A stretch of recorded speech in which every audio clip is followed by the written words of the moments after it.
We're living for the moment, now we're one with the world. I can't lose this feeling I get. My heart's in the right place, and so is my soul, yeah. I won't take no excuses for it. I want it, love it, need it, live it. I feel like something's missing when I do not have it. I feel it in my bones, gotta find my space. These emotions on my face, taking a toll, I gotta pay it forward. I'll give it all that I can. No matter what, I won't let up. It's in my soul, it's in my blood, and I won't take no for an answer. If it don't hurt me, it makes me stronger. Yeah. No what, I won't let up. It's in my soul, it's in my blood, and I won't take it no more. I won't. I won't be there.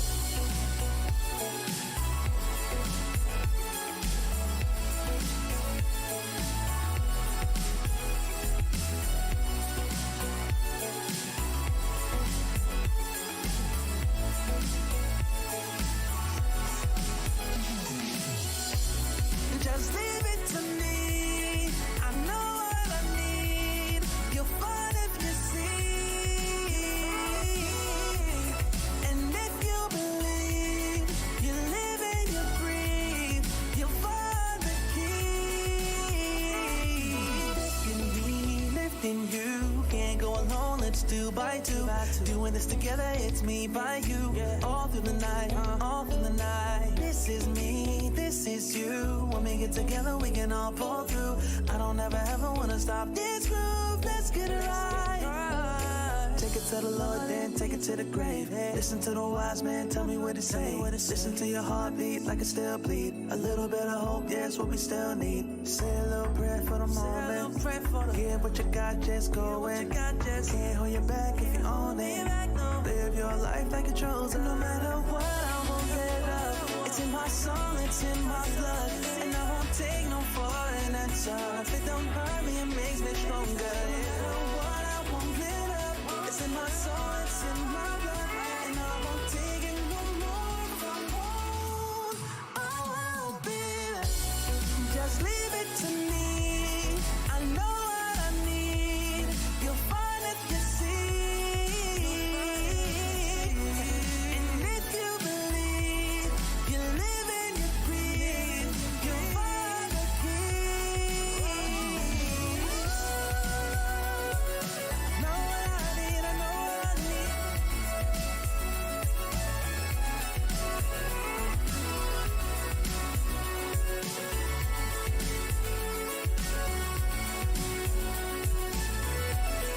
You find the keys, the keys.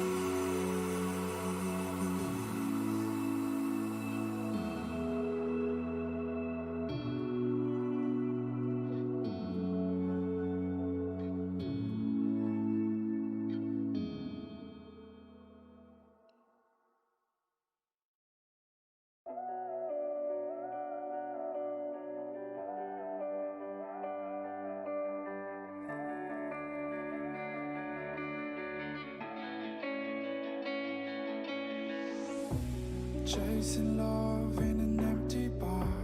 Pour a drink till I make it past. The midnight hour seems to come and go, but I know. Walk on up with a drink in hand, sipping mixers cause you can. And all the lights begin to switch off. You're chasing the light, holding on for life, fading the light. Chasing the light, chasing the night, chasing the night, chasing the night, holding on for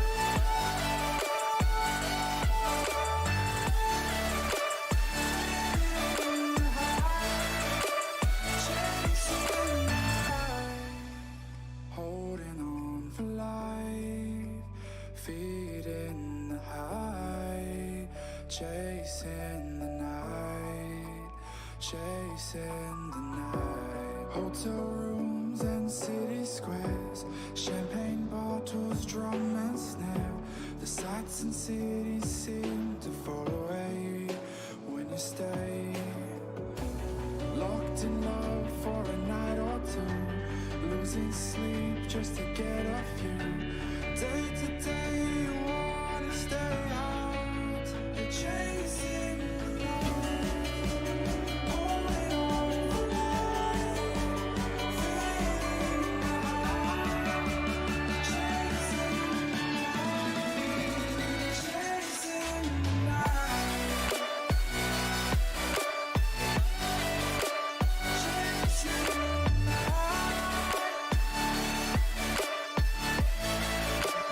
chasing the night, holding on for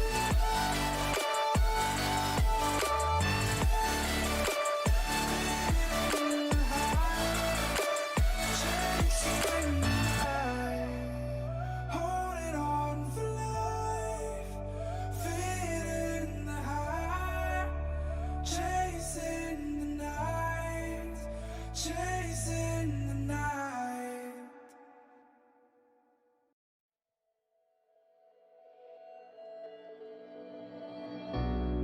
We're living for the moment now, we're one with the world.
Good evening, ladies and gentlemen. My name is Ryan Gill and welcome back to RCI TV for round 4 of the Multiclass GT series. We're here at Zolder for the 4th round of our Multiclass series. I'll be bringing you all the cameras and the commentary here tonight for at least the first part of qualifying, as I will be joined by Fabian Schmidberger towards the start of the race. So it's been a bit of work to get everything up and running, to get everything going, but we've unfortunately had a few issues on the back end, but we will have a broadcasted race tonight, and I'm glad to say that I won't be alone for the race, but I will be alone for qualifying at least here at Zolder. The GT4s, they're out first on track.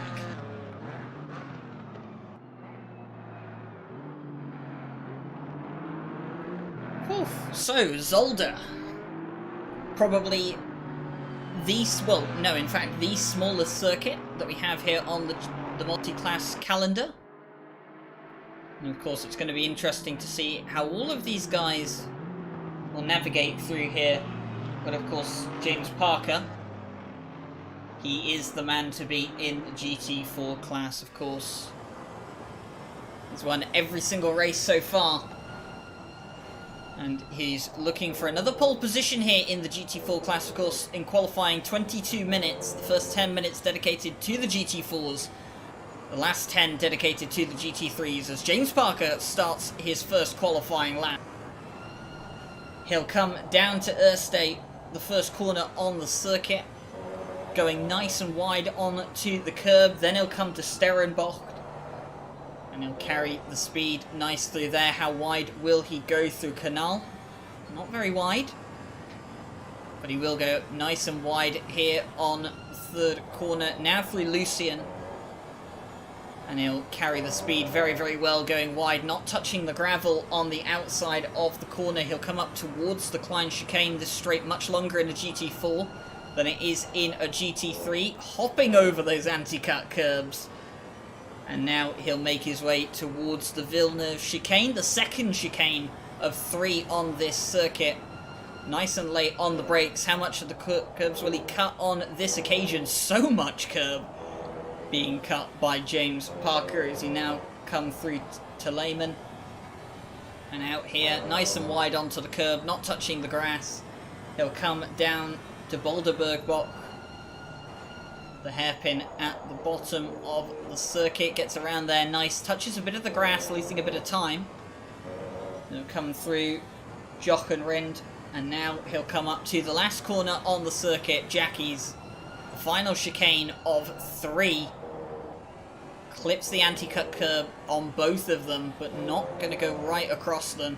He'll come out of the final corner. James Parker will set the first GT4 lap time of the session tonight. It's a 1:36.810.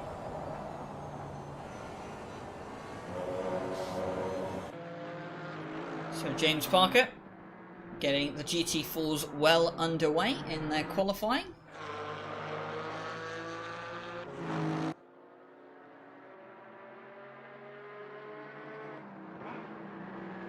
Of course, he's not the only GT4 we have here tonight. Jonathan Bentz, Billy Octane, Joachim Svensson. We also have Bruno Cadilli, Joe McCauley, and Valentin Barrier present tonight. Of course, the GT4 grid has struggled here in the multi-class series. We haven't really had as many sign-ups as we'd hoped for, but we'll carry on nonetheless. We do also have Eric Engman joining us in the GT4 class. I did miss his name out.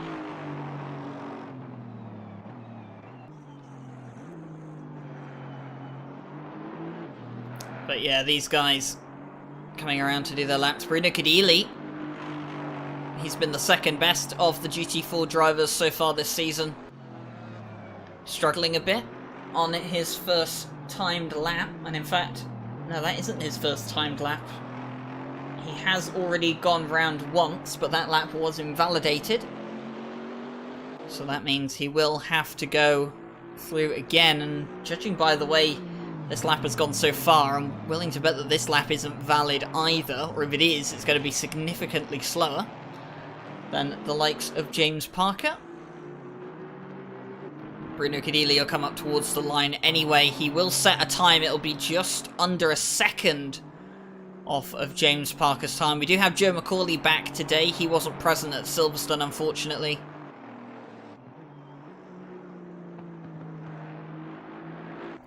But things looking good for James Parker at the moment in the GT4 class, in the Cayman. It's been very, very comfortable so far this season.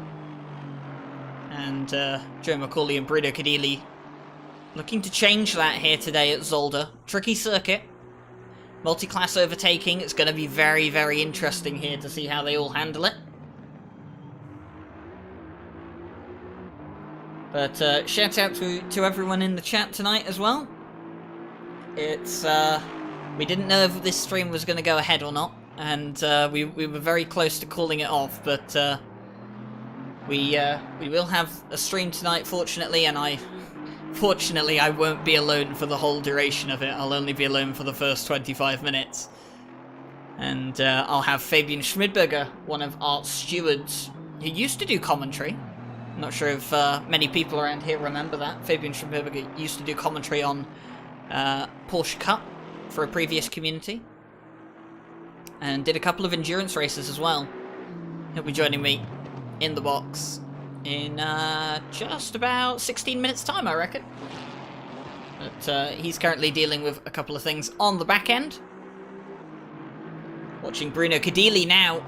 He'll go provisional pole here at Zolder. 72 thousandths of a second in front of James Parker. And Bruno Cadilli setting down the gauntlet. He's had enough of James Parker running away with it in the races. He's going to decide to do something about it. He's had a bit of poor luck as well throughout this championship, so he's going to be hoping that those fortunes will start to turn. And he's still in the championship battle, by the way. James Parker might have won all 3 races, but the championship fight is still very much alive. Billy Octane, he's rocking the Camaro tonight, the 333 in the Triple R. Love the livery on that car, by the way.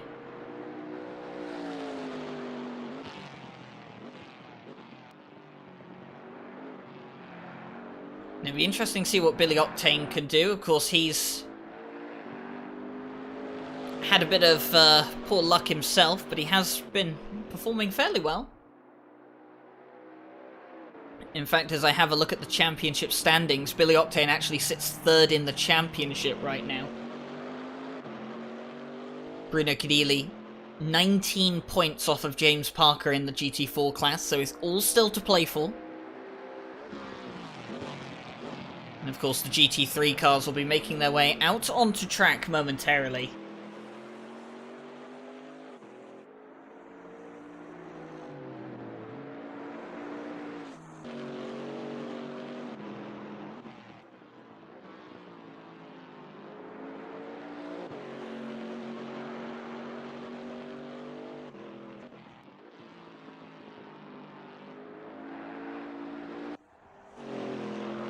So Billy Octane currently sitting 4th in qualifying. James Parker, though, he's going to come across the line, and he's improved by 0.4 of a second on his lap time. He'll retake the provisional pole. And James Parker in the Coach Dave Academy Porsche Cayman GT4. As soon as Bruno Cadilli took that pole position, or provisional pole position, off of him, he was well on his way to taking it back, but Bruno Cadilli's not quite done yet. He still has time to start another lap. James Parker will already be on his final lap of qualifying.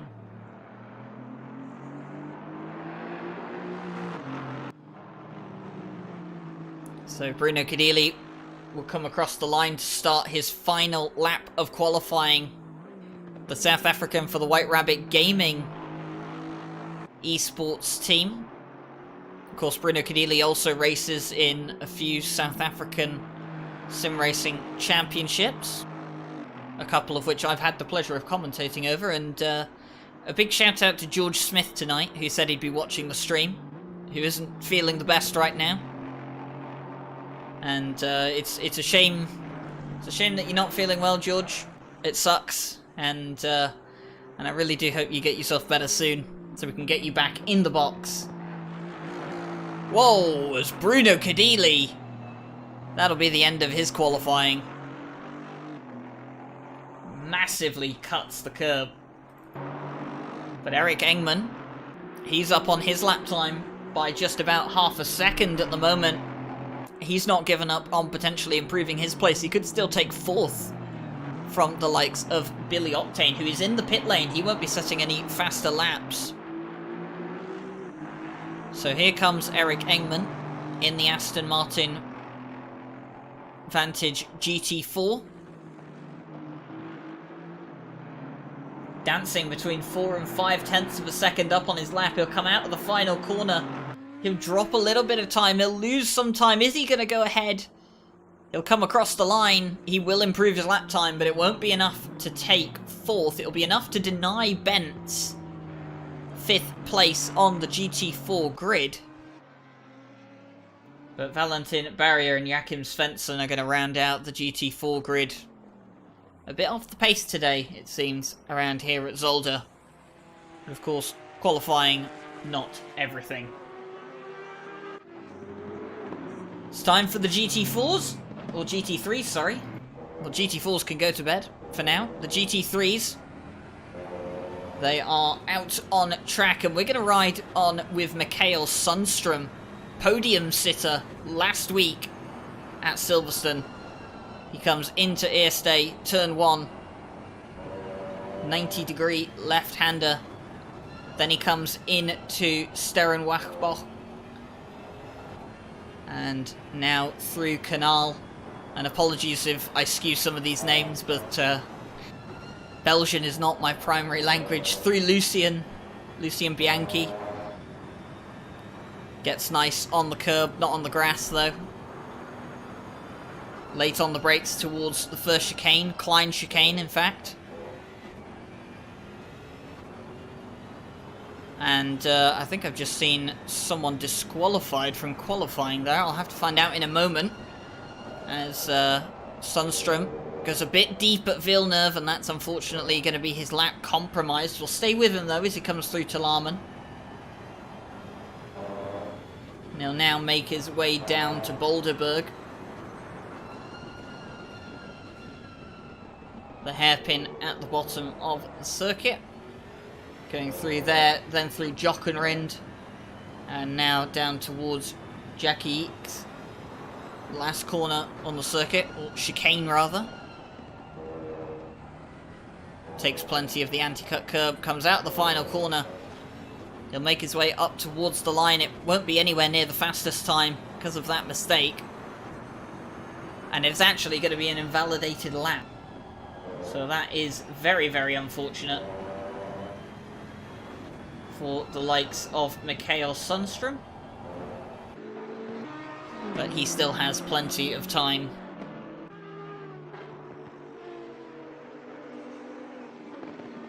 See if Pefeffer destroys everyone again. Well, it's his debut here for the multi-class championship. So hopefully he can do a good job in the Lamborghini, put on a good show for us. Of course, if he's driving a Lamborghini, I'm definitely going to be supporting him. But it's currently Jaroslav Honzik that sits at the top of the timing board for the Yaz Heat team at the moment in the Audi R8.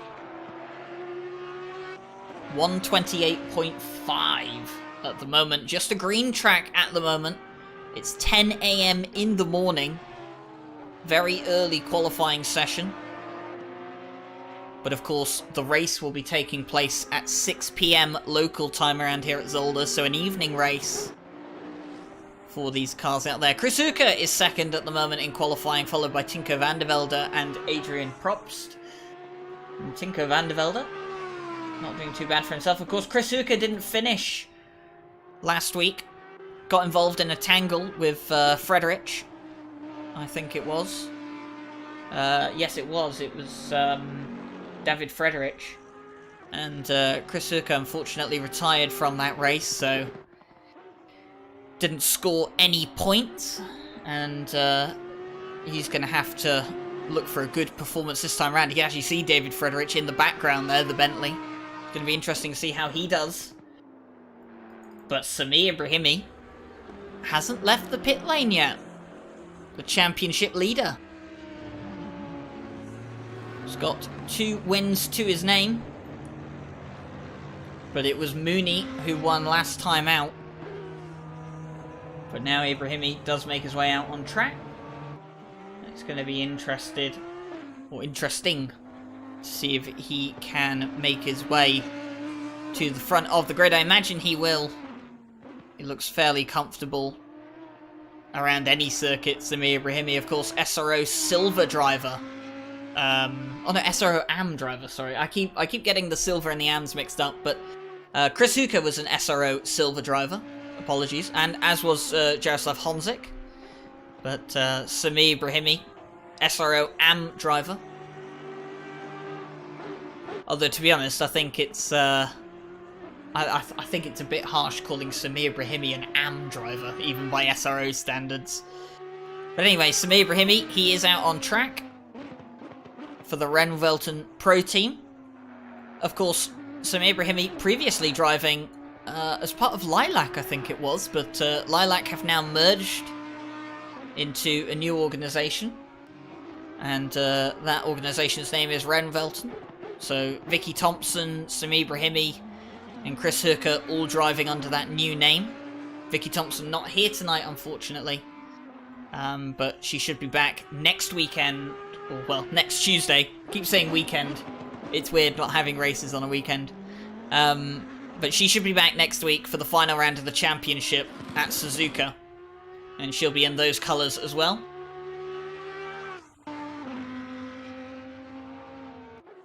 Samir Brahimi, he comes to start his first timed lap of the session. Of course, he's been leaving it a bit late.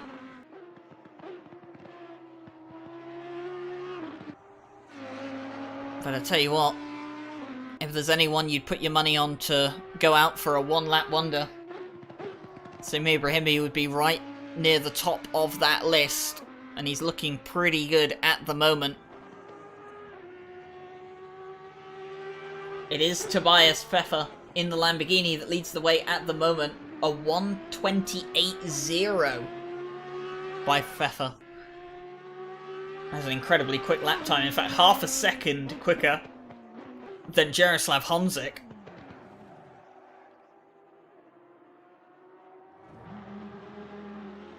But Samir Brahimi, he's made a mistake, and he's put his car in the wall, I think. And as much as I was singing his praises, he's now gone and binned the car in qualifying.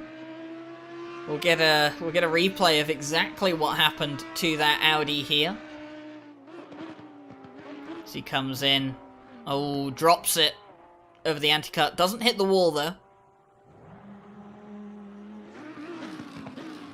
And he'll get the car turned around, rejoin safely, and he will come back to start another flying lap, hopefully one that will count this time.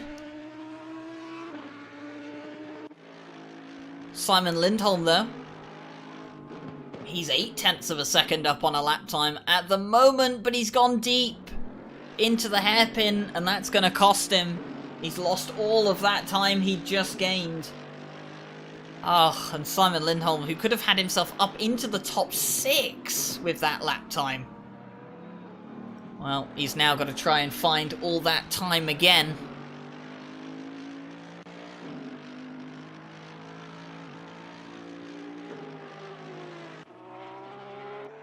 Adrian Props, though, he is 0.7 of a second up on a lap time at the moment. That could take him as high as 3rd. Right now, it's 2 Audis, 2 Lamborghinis, 2 Porsches inside the top 6. Can Adrian Probst change that? 0.6 up on a lap time at the moment.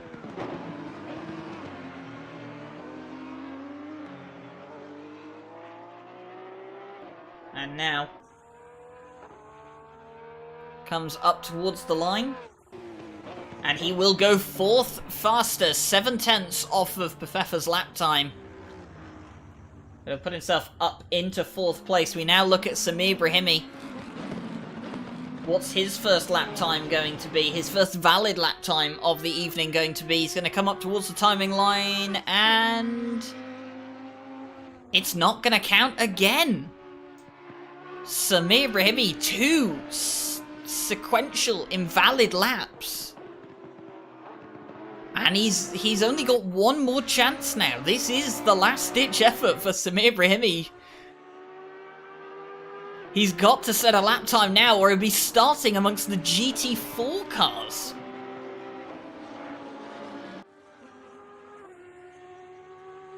So Samir Brahimi, he's got it all to do now. The championship leader.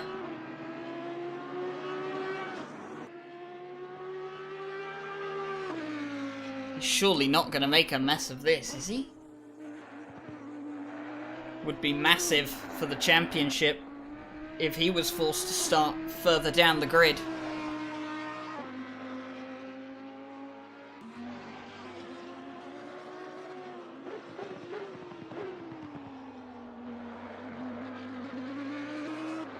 But he will come up towards the final chicane now. Samir Brahimi, he has to make this stick. This lap has to count. It's looked pretty good so far. It should be valid. He'll come round the final corner. He'll come up towards the timing line as time expires. Samir Brahimi, he'll cross the line, but it still won't count. And Samir Brahimi will start 25th amongst the GT4s.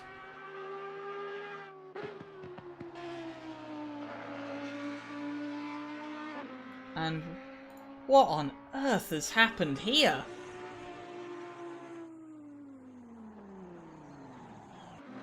David Friedrich is up on a lap time, by the way. Just keep you posted. He's 0.3 up. He'll come up towards the timing line now. He should improve, and does, but he'll stay 9th fastest. Tobias Pfeffer is still on a fast lap as well. In fact, he is the only one left on a fast lap. He's already pole position. But can he dip into the 27s just for bragging rights?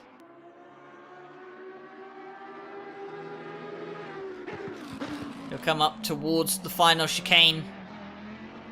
The Lambo Power Lamborghini Huracan GT3 Evo makes its way towards the line. He's not up on his time. He'll cross the line.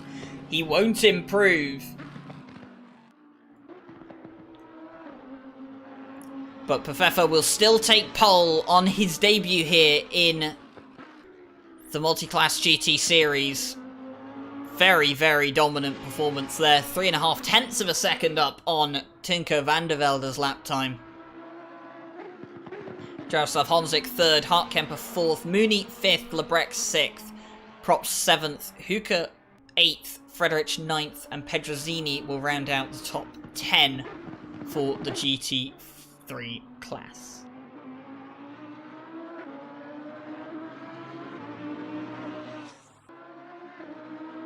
Well, well, well. That's a bit of a shock to the system, really. And Samir Brahimi, I don't think I have anything. I'm speechless. I mean, you can see the chat on the right there, ladies and gentlemen, the in-game chat, which of course is prohibited whilst qualifying and the race underway. I suppose in this middle period, the driver's just talking, but a few people there definitely seem to be a bit confused. Samir Brahimi last the first challenge. That's what it's going to be today. He's going to have to work his way through the GT4 field at the start of the race.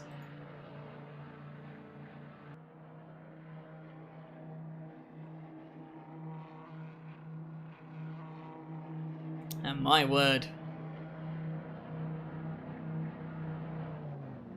James Parker putting theoretical bets into Samir Brahimi's hands now that I have to be honest, I won't be paying Samir Brahimi any amount of money, no matter if he does. Guess from last to first, 200 if he takes James Parker out on the way, of course. But here we go. We're on the grid for the 4th round of the Multiclass GT Series. Qualifying's over just under 5 minutes until we get underway for the 4th race of the season. And I'm very glad that now that qualifying is over, I'm not going to be alone in the box, because I have alongside me a very good friend and steward of mine, Fabian Schmidberger. Hello, Ryan. Very strange feeling to be back in the com box again after like 3-4 months of break and only doing Sterling so far. But now my first time commentating in this new community. Well, it's not new really anymore, but still my first gig in the commentating in this community. So that's a very strange feeling. I think I have to get used to that now. Hopefully I will get used to it by the end of the race. But let's see, yeah.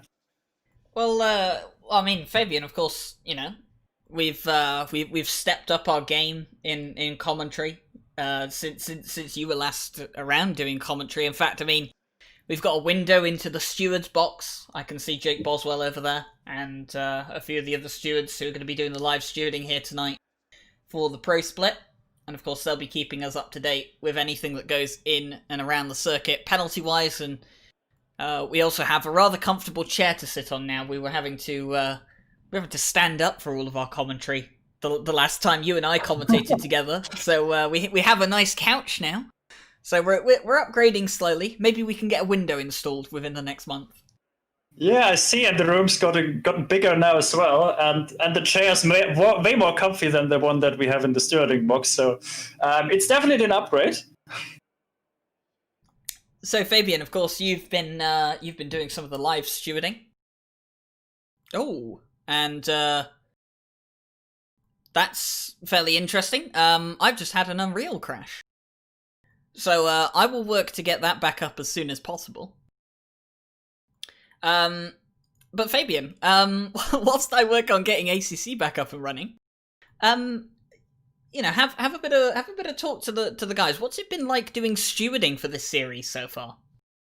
To be honest, it's quite hard now to find out the incidents for this championship, because we are basically most of the time doing 3 championships at the same time, stewarding wise. So I can't remember every single thing from every single championship.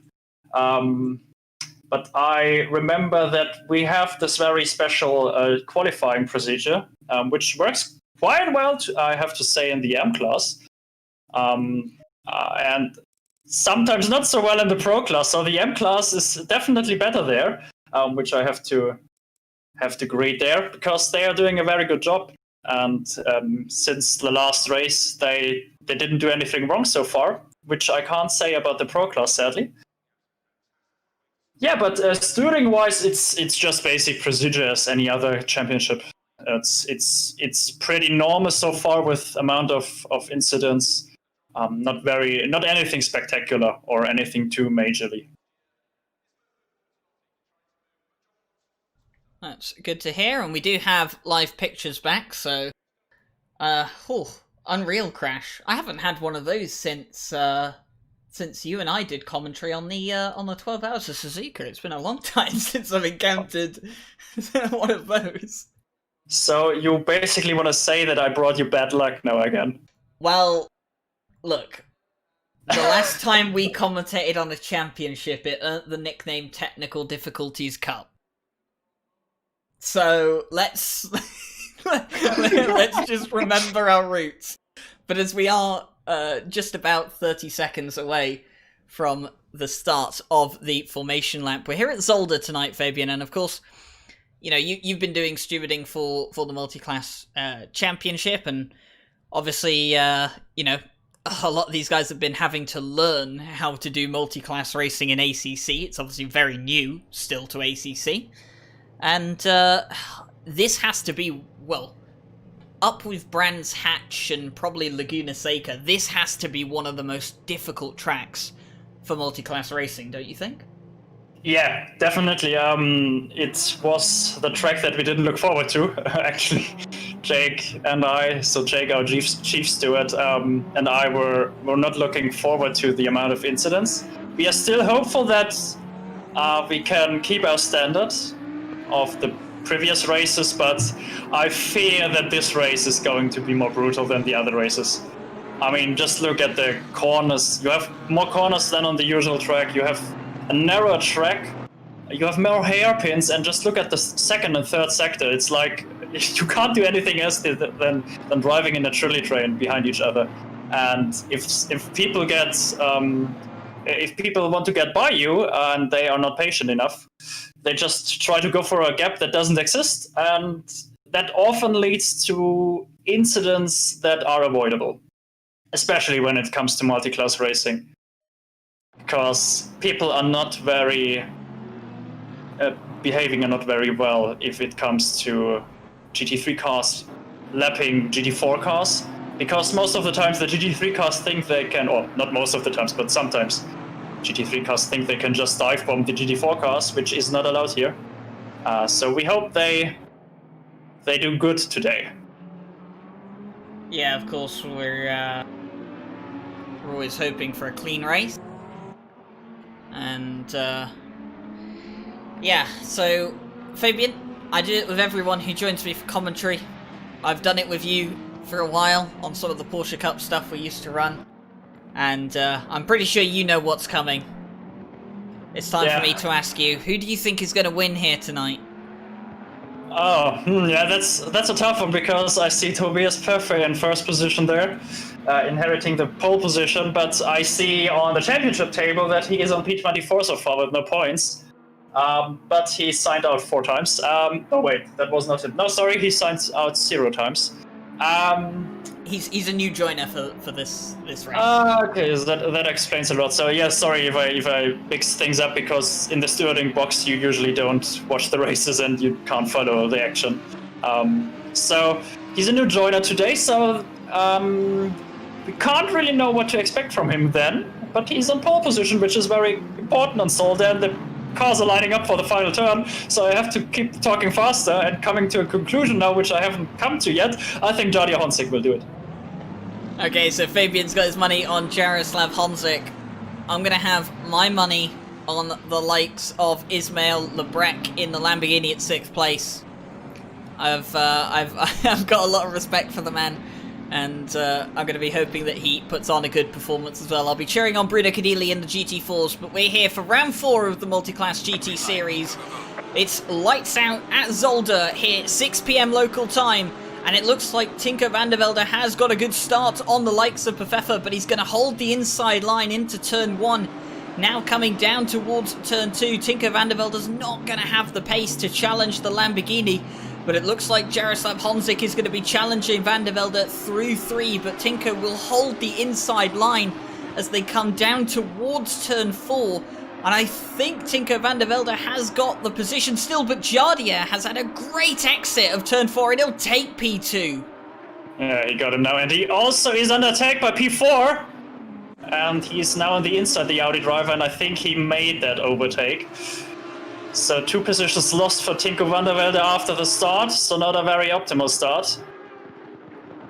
No, it's not, and in fact he's dropping even further down as well, because here comes Ismail Lebrec over the chicane, touching the cones, and well, more than just touching, sending a couple of the cones flying, probably picked up a warning for track limits to boot there on the very first lap. Tinker van der Velde will hold the inside line down towards the hairpin. The likes of Chris Hooker and Raymond Mooney being held up by these guys as well. Mooney the winner last time out at Silverstone. But they're still side by side here as they come towards the final chicane. Lebrec will have the inside line. They are still side by side, but the Lamborghini will get the move done. Yeah, it's 3 positions lost so far for Tinker van der Velde. That was not a good start by him, and he's looking like he's losing another position there with the green Porsche behind him. Maybe he can hold him off, but so far his defense hasn't worked very well, and we all know Zolder is known for being very hard to overtake on. So qualifying position is very important, but he basically lost his very good P2 now. I wonder why. Is he usually a driver that is not comfortable in the first lap? What do you think, Ryan? I mean, I've had the pleasure of racing Tinker van der Velde, in fact, and I will remind people at every opportunity, I did technically beat him in 2 races in the ACR Am League, so he did win the championship though, so fair credit to him. But no, he's a very, very comfortable driver. In fact, it was at the GT4 Monza round for round 1 of the GT4 championship. He took pole position and just led from the start, completely dominated the race. Hasn't had the best performances in the GT4 championship since, but he's not really the kind of guy who, cracks under pressure, especially at the start. So, I think maybe it's just one of those things where this is kind of similar to Brands Hatch. You make a mistake, someone gets past you, it's so easy to just keep losing places. But I think he has finally got himself into a rhythm now. Yeah, it looks like it. And maybe he can also fight back to the Lambo in front. But now we focus on the battle behind, which is a green Porsche against the blue Audi. And the blue Audi is on the inside, and he almost makes it, but they are still side by side. Now the Audi is on the outside, but he made it. He made the overtake work. That was brilliant work. Like we said, it's not easy to overtake there, but that was a brilliant pass. Yeah, Chris Hooker getting the job done past Mooney, and now, of course, Mooney's under pressure, and Lindholm is going to go up the inside of Probst. And the Porsche, a little bit of contact there, maybe just a bit wide because of the contact. but Lindholm will make his way further up the grid, and now he'll have the green Porsche of Mooney in his sightlines. In fact, Chris Hooker, I think that is... it's not Chris Hooker, actually. No, it's Sami Brahimi. Hang on a minute. He was down in 25th place at the start. He's now 9th. Wow. How did we miss that? That's amazing. I mean, we know how good Sami Brahimi is. You already talked about it before. He was in the SRO Esports Championship in silver class, which doesn't mean much. It just means that he wasn't invited for the... AM class. Oh, sorry. Yeah, I mixed it up as well. So he was in AM class because he wasn't invited for silver class. That's the way it is. But that doesn't mean that he's not fast. He's very fast, like you can see, and he's almost at the back of his teammate Chris Hooker already, which we already know had quite a few good battles. And Ryan and I know them both very good from the first Porsche Cup season. Sadly, they didn't take part in the second one, but that's history now anyway. And now we're looking at Ismail Labrec versus Tinko van der Velde. So Tinko didn't lose much now. He seems to have gained a little bit of confidence now. Yeah, probably it was like you already said so, that the first lap, really, he made one mistake and that added up to one another. It was basically like a snowball effect. But now he looks up the inside, but that was just a sneaky look and not an overtake attempt. Yeah, overtaking around here is not the easiest. It can be done, though, on a car that you are quicker than. It's definitely not as difficult as the likes of Brands Hatch, but it will prove challenging. And of course, the GT3s will come across the GT4 cars at some point during this race. And that's when things are really going to start to get interesting. But speaking of the GT4s, James Parker's leading the championship. He's won all 3 races this season, but he's not leading the race at the moment. Bruno Cadilli for the White Rabbit Gaming team, he has put his Aston Martin GT4 into the lead of the race. And James Parker now under pressure from Joe McCauley. Yeah, and I didn't watch too many GT4 races lately, but as far as I can see, we have 5 different manufacturers in the first 5 places. That looks very good, and we also have a good fight for P1, where P2 is only 3/10 behind and P3 only 1 second, and also P5 isn't that far away, which is Billy Octane with his always very interesting liveries, which I like. But nevertheless, we now have a battle for first, and as you already said, James Parker won all of the races so far, and he wants to win that as well. We all know him. He's a very, very passionate sim racer and also very competitive, and he doesn't... he won't let Bruno Cadilli win that easily, and he still has 1 hour and 8 minutes left to try to gain that position by either his mandatory pit stop or maybe some traffic with the GT3s. You always try to use everything that you can as an advantage against your competitors. Yeah, of course, the mandatory pit stop going to be very interesting to see how all that plays out tonight. A few people already serving their mandatory pit stop. Lubomir Ziem, Josef Varga, and Frank Pedrozzini have all served their mandatory pit stop. Some of those might have been for damage. Others might have been just to get some clear air on track so that you can start setting some hot laps and really build up some time. The last thing you want to be around here is held up behind someone. And, well, it doesn't really matter too much if you're the likes of James Parker and there's only one person in front of you. You don't really have to worry about those behind too much. But for the GT3 class at the moment, the likes of some of these guys having already gone in will be quite significant. Well, honestly, you said that probably those guys already also pitted because they wanted to get free air, but I don't think that's the case. Just looking at the gaps now, Zeman is now in P22 overall position, but he is basically stuck a little bit in traffic. He will lose a lot of time there. So I don't think that it was their true decision to go into the pits now. Probably it was just because of damage. I thought we could maybe catch this on the replay, but it looks like it's already happened a little too late. Jaroslav Honzik has got past Tobias Pefeffer for the lead of the race. And Pefeffer in the Lamborghini trying to come back at the Audi driver right now, as you can see, coming down towards the first chicane, but Jaroslav Honzik not going to have any of that. And he'll keep himself up into the lead. So Jardia takes the lead of the race. Yeah, now he only has to defend the position for 1 hour and 6 minutes, and then my prediction comes true. Easy. Easy Yeah. for someone like Jardia, definitely. And it won't be his first win since he joined his team, Yasheed Marina. No, I mixed it up now. Yasheed, the Abu Dhabi race team. I just call it Yasheed. It's easier. Yasheed, yeah. Whoa! Oh! There was a Mooney! great portion. That was Mooney, yeah? That was did Mooney. happen there? Well, we're going to have a look on the replay here. That caught both of us off guard, I have to say.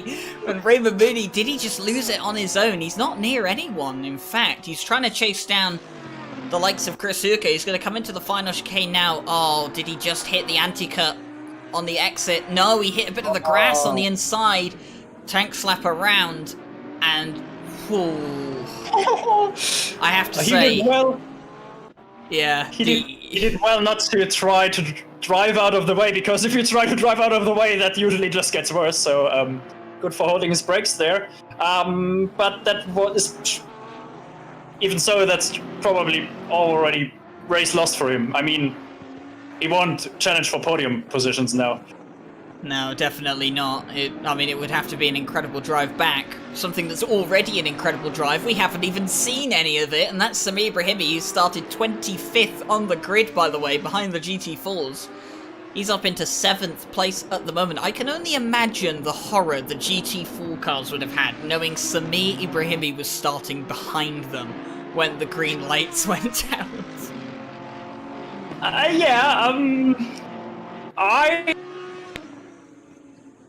In their position, as it looks like we already got another technical difficulties. So don't worry, we are still here.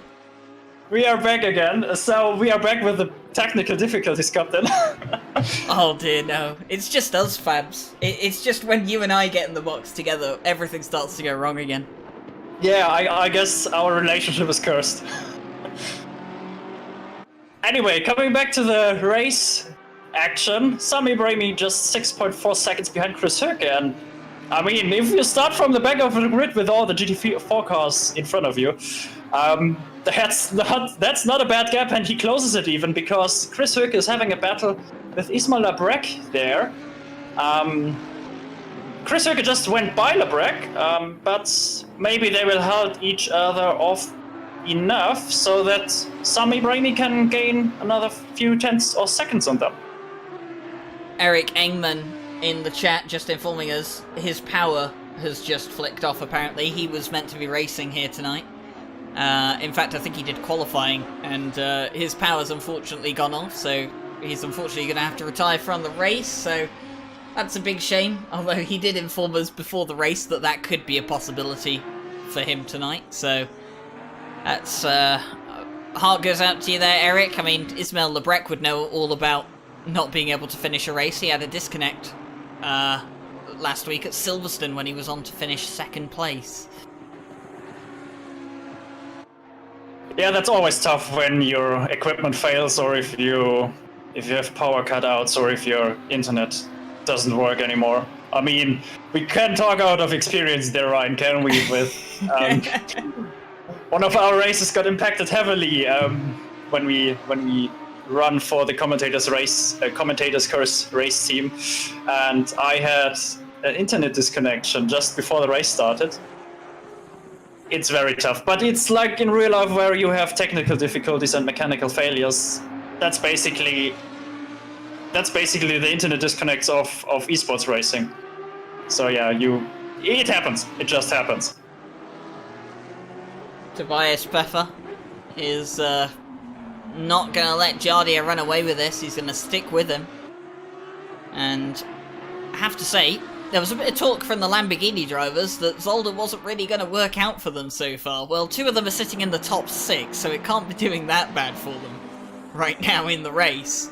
And Pfeffer, to be honest, he looks like he has the pace to stay with Jardia, as they are now catching the GT4s. Well, maybe they're absolutely beasts of drivers, but honestly, Jardia is also a beast of a driver, and so the Lambo can't be too bad, honestly. Or the Audi is bad as well as at Zolder, but I don't think so. I think it is actually quite capable a good race performance. But very interesting how that battle could pan over the next few minutes, and also how their race strategy will work out. We can see their first lappings now against GT4 cars, and maybe that will affect their battle as well. Hopefully it won't, but that's not. You can never rule it out. As we can see, the Lambo goes to the outside. Oh, and they had a touch. That will definitely be watched by the stewards, but it was still pretty clean. Yeah, I guess that's a race incident. Yeah, I was going to say there, I don't think there was much going there, as Bent's now in the Aston Martin, just getting in the way. Ooh, wow! Tobias Pepper getting right, squeezing in between the gap between the Audi and the Aston Martin. He gets a slight tap on the back of Jaroslav Honzik's Audi. They now come up towards the final chicane, and they're going to go side by side into the last chicane. Jardia will have the inside line for the first part. He'll have the outside line for the second part of the chicane, and he'll keep himself in front. But the traffic is not done yet for these two. Honestly, I wasn't expecting this type of racing here at Zolder. And that's already like a very brilliant race. We had very good battles so far, and the race isn't even halfway over. And it doesn't end there. Like, we still have 1 hour to go, and the Lambo is still in the back of the Audi of Jaroslav Honzik. Honestly, I expected Jardia to have a bigger gap after he overtook him, but now we jump over to James Parker and Bruno Cadillac. They still have a battle going on, just like Jardia and the current P2 driver. Yeah, and of course, Pfeffer and Jardia are going to be catching these two imminently as Pfeffer goes for the move on the chicane and gets it done cleanly. And he gets it done right before they catch the lead trio in GT4, but Jardia's not going to give that up easily. Pfeffer's going to try and use the traffic to sandwich Jardia and force him out of a move. And he uses Joe McCauley's Mercedes there to limit where Jardia could use the track. Now they'll come up to James Parker and Bruno Cadillac. They're going to be on the right-hand side of the track. Bruno Cadillac is going to have to be careful as they go past him. But it doesn't look like either of them lost much time there, but wow. That is some very brilliant racing there. And I mean, what is expected differently from Jaroslav Honzik? He's always having these type of battles. Yeah, Jardia, he'll be grinning so much through a race like this. I mean, the man never stops smiling. I mean, he does have off days, unfortunately for him, and he's got a few days where he doesn't really have a smile on his face. But my word, he must be loving this right now. Definitely. I mean, he always, as you say, he always has a smile on his cheek. And as we are talking about the top 2 battle, I had a look at Sami Ibrahimi's first lap, and basically in the first lap he already overtook every GT4 car, but James Parker, which he overtook in the second corner. So, and yeah, that basically goes on for the entire first laps. That was a very good run from him. And at the end of the lap, he is P12. So that's one part of the story why he's in P7 now, and just 4.3 seconds behind Ismail Labrec. And that gap is coming down and down lap after lap. 4.3 now, maybe it's even lower now. Let's see. Oh, as we see a battle, and James Parker went into the back of Bruno Cadillac.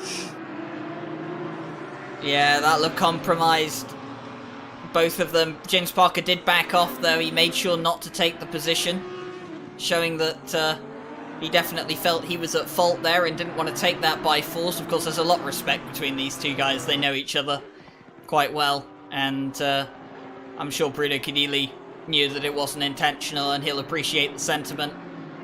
And I'm pretty sure a couple of those GT3 drivers will be thinking, well, thank God that they slowed down, because I could get past them a lot easier.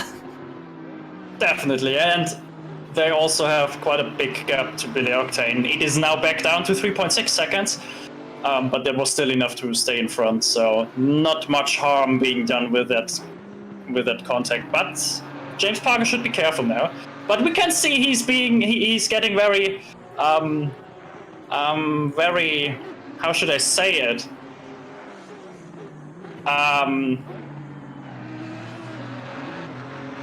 He really is getting impatient now, as we can see. And he goes. Oh, now it could get very interesting. But James Parker is on the outside, so Cadelet should be in the. Oh, and a hard touch. And he's going to back off again. Yeah, he's going to back off again.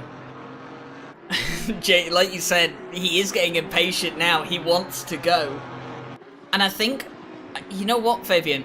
I think the reason why James Parker wants to get a hurry up now is because Joe McCauley has pitted. Remember, Joe McCauley in the Mercedes, he was right behind these guys.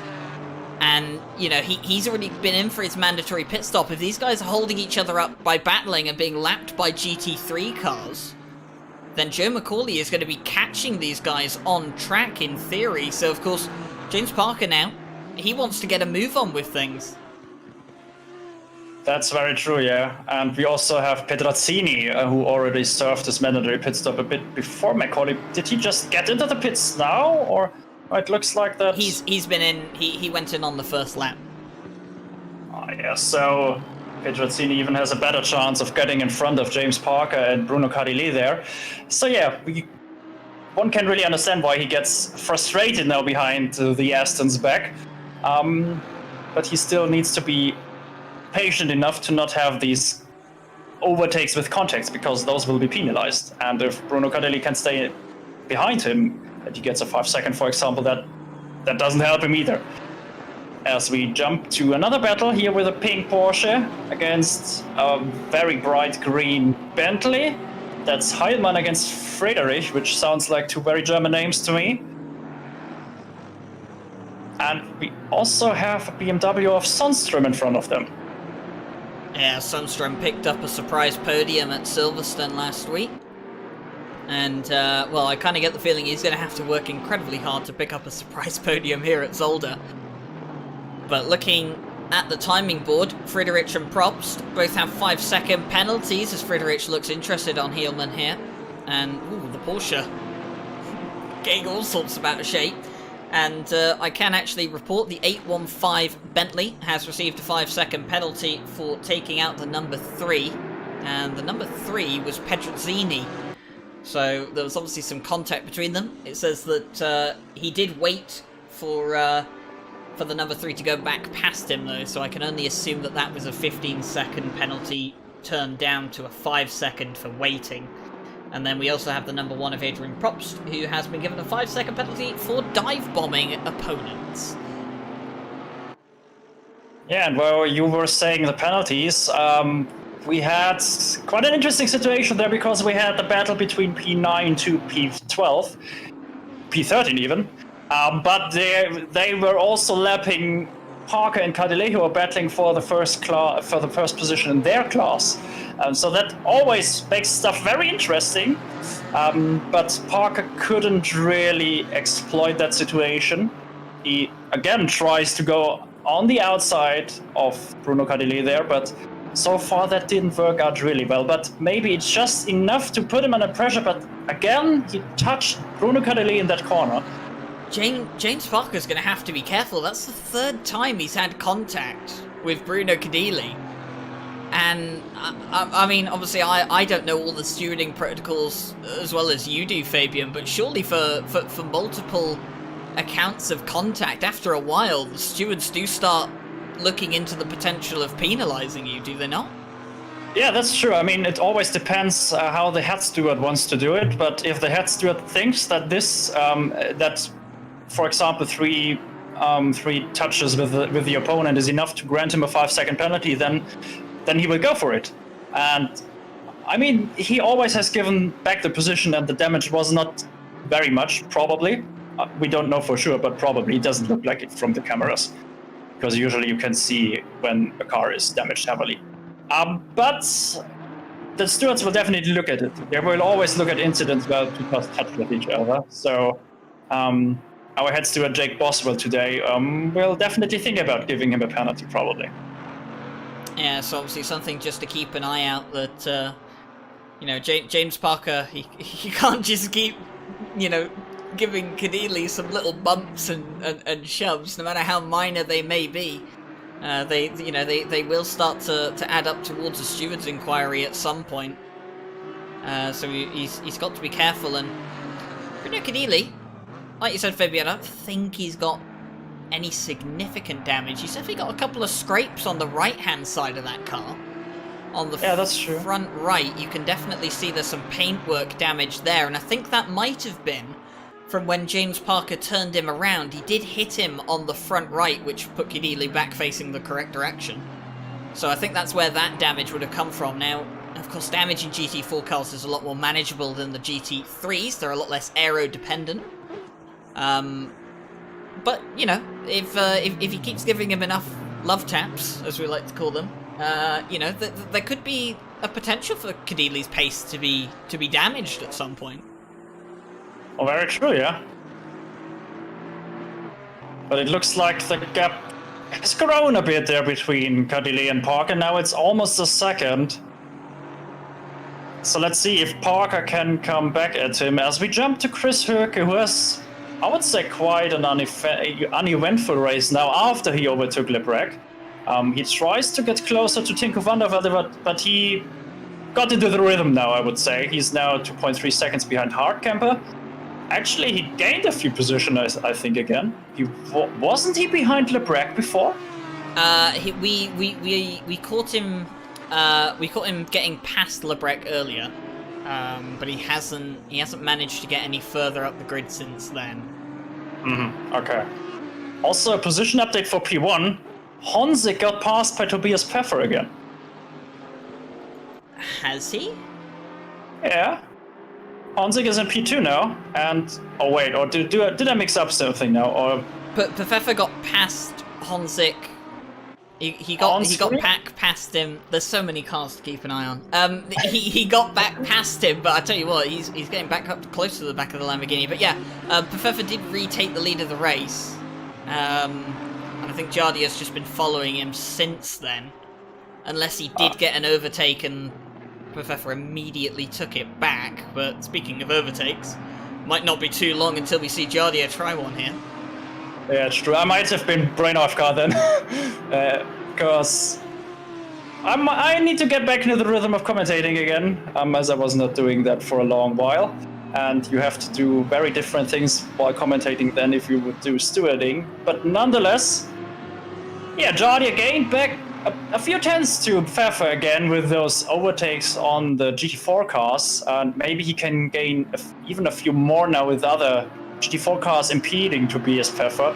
And I would say it's always the disadvantage for the car in front if they have to lap someone, because if the car lets by someone, chances are high that the gap that he makes for the car that he wants to let by is big enough for another car as well, because usually the car that is being lapped doesn't shut off the door again. So that's why the car behind is usually in a better position when it comes to lapping. And we have Parker again, back at Bruno Keneally. It feels like we are repeating ourselves, and maybe he will try an overtake move in the same chicane again.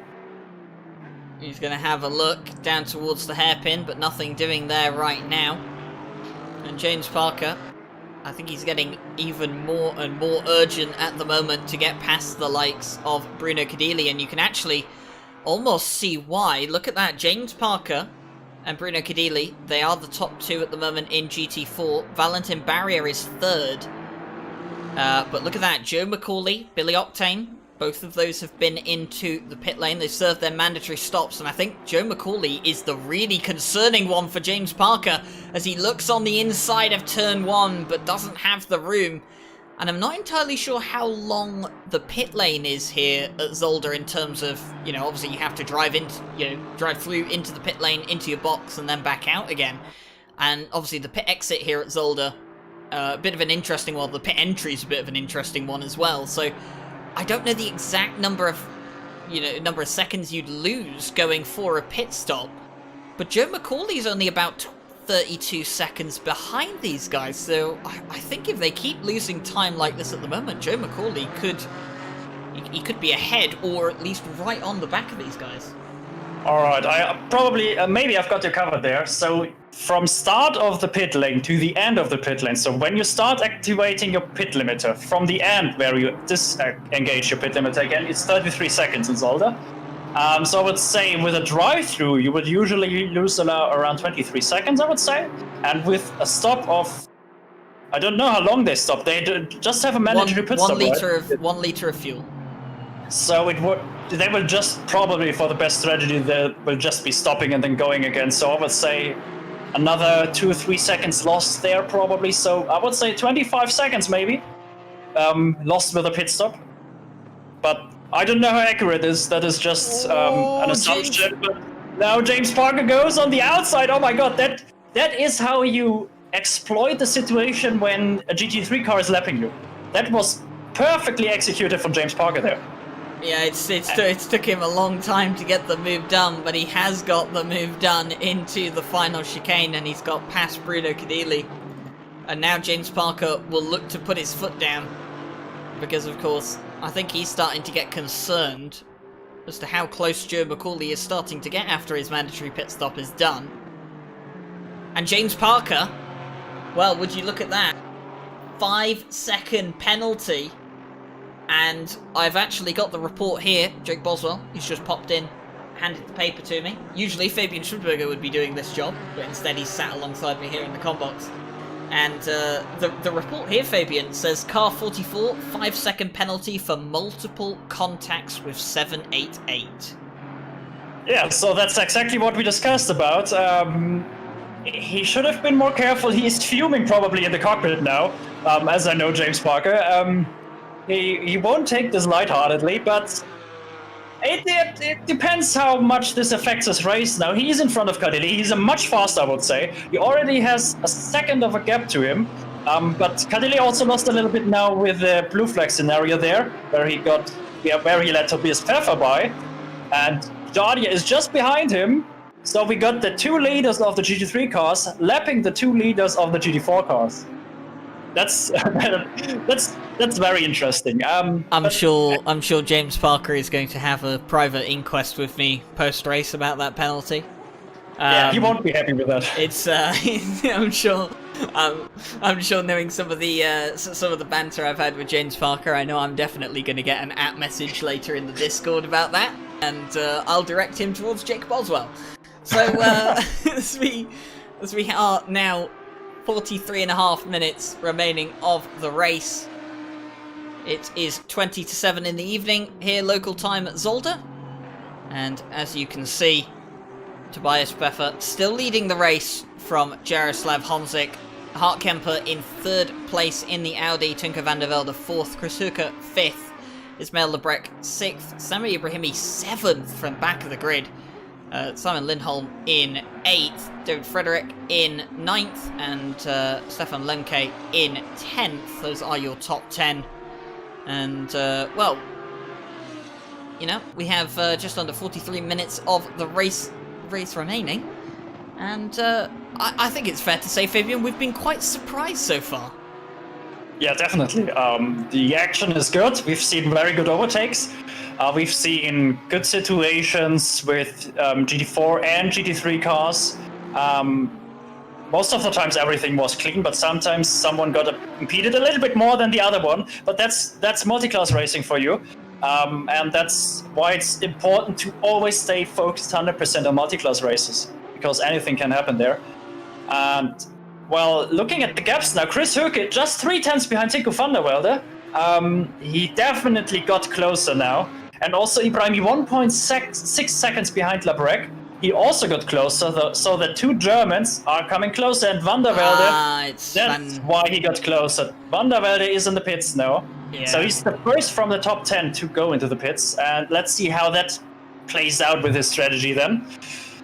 Could get very interesting. If he gets held up in traffic, it won't be a benefit, but maybe he got some free air now. And, I mean, now everything should get a little bit more spread out. Now, over the course of the lap, yeah, I just look at the track map. There are a few free spots there, and maybe Tinko van der Velde just try to get into one of these free spots. But yeah, there are also hordes of cars going around on the same sector. So it very much depends now if Tinko van der Velde got a very good spot, and I will just look at it. Yeah, he's now coming out of the pits as we see Chris Höcke flashing the lights at the car in front of him, which is Bruno Cadilet. Wait, is that Bruno Cadilet? Because that means that I think Parker already is 2 seconds ahead of Bruno Cadilet, I would say, just judging by the visual gap between them. 3 seconds actually, yeah. So Parker very much got held up by Bruno Cadilet there, as you can see, or I would say around a second per lap faster is James Parker than Bruno Cadilet. So maybe his 5 seconds penalty won't impede him that much. It's actually interesting you mention that, Fabian, because James Parker was only 0.3 of a second quicker than Bruno Cadilet on that previous lap. But overall, I would say he's still quicker. Maybe he's made a mistake. Don't know. Maybe he got impeded by a GT3 car. And yeah, coming back to Tinko van der Velde, he got out in the most perfect spot that he could get out at. He has free air around 5 seconds in front of him. So his strategy department was spot on today, which is probably just he by himself. But that's also the beauty of sim racing, because you usually don't have, in single driver races at least, you don't have another person, a strategist, telling you where you should go out. You always have to do that in your head alone, while you are driving around the circuit at 260 kilometers per hour, which is not an easy task, but Sebastian Vettel could teach you some things how you could do that. Anyways, Tinko van der Velde is from the guys that went into the pits. He's in the best spot now, but Jardia goes into the pits now. So very interesting where he could come out, and he's putting the pressure on Tobias Pfeffer now, as he was just behind him, around a second behind Pfeffer. He comes into the pits now, so he basically tries to undercut him a bit. He stands for quite a while. That's not the pit stop I would have expected from him. No, this is definitely longer than I'd anticipated that Jardia would be in the pit lane. That's already around 10 seconds. It can't be tyres, because he hasn't been lifted up onto the jacks. Does it show you while you're spectating if someone is lifting up on the jacks? Well, he's going again. That couldn't have been tyres. That wasn't long enough for tyres. But Jardia, he was stopped for a very long time. I don't think he had any damage. Or if he did, he picked up damage from contact that we didn't see. But Jardia definitely spending a lot of time in the pit lane, a lot more than what we would have expected. I guess he went for the tires. It was a 30-second stop. Oh, it was? Interesting. So, see, this is one of the interesting things. I've been told that in these 75-minute races, tyres still aren't worth it. But Jardia's obviously struggling with his set. Yeah, we just got someone in the chat telling us Arnonym it is actually. Tires and fuel it is for Jardia. So thank you for pointing that out to us. Interesting. So is it maybe the right strategy to go for then on Zolder? Maybe the Audi is eating tires more? Maybe all the other drivers are doing that as well? I don't know, really. It's interesting because Pedrozzini came in very early on. Of course, he probably had damage to repair, but he'd served his mandatory stop, so he wouldn't be taking tyres. At least I don't think so. So it'd be interesting to see if Chris Höcke and Justin Hartkamper come in for tyres as well. They're going to be the only other Audis that we have to gauge this strategy from. And, well, speaking of... Oh, Samir Ibrahimi as well. How could I forget Samir Ibrahimi's in the championship? He's leading the damn thing. And he's also looking to get past the likes of Ismail Lebrec. Of course, this man came from the back of the grid. He's up to 5th at the moment. And, well, I have to say, he's looking pretty unbeatable for the championship so far. So far the gap between Honzik and Vandervelder seems to be around, which is it, around 15 to 20 seconds, and that seems to be the same gap that was also before they both stopped. So I guess that seems to be the strategy, the ongoing strategy for all the cars. Maybe some try to go and use the tires, just double stint the tires basically. But it looks like that more people are going for that strategy. So we're on the back of Ismail Lebrec's Lamborghini. You can see Samir Brahimi behind him. And, of course, Samir, his objective is just going to be finish as high as possible in this race.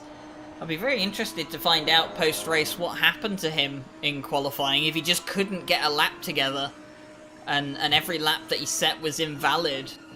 That's the only thing I can think of, but I mean, with about 10 minutes to set a qualifying lap time. He did go out into qualifying fairly late, it has to be said. He only left the pit box when he had 5 minutes of qualifying remaining. So that could have been a significant factor in why he didn't qualify well. Yeah, and you also can't dismiss the fact that it's very easy to get track limit warnings on Zolder. Probably together with Paul Ricard and Spa, one of the hardest tracks with track limits. And yeah, it's quite hard, especially if you just have 2-3 laps in qualifying. It's hard to nail it down, especially if you're under pressure. You mentioned Paul Ricard. I actually remember a race I did commentary for in which James Parker got a drive-through penalty on the first lap of the race for not even cutting a corner at Paul Ricard.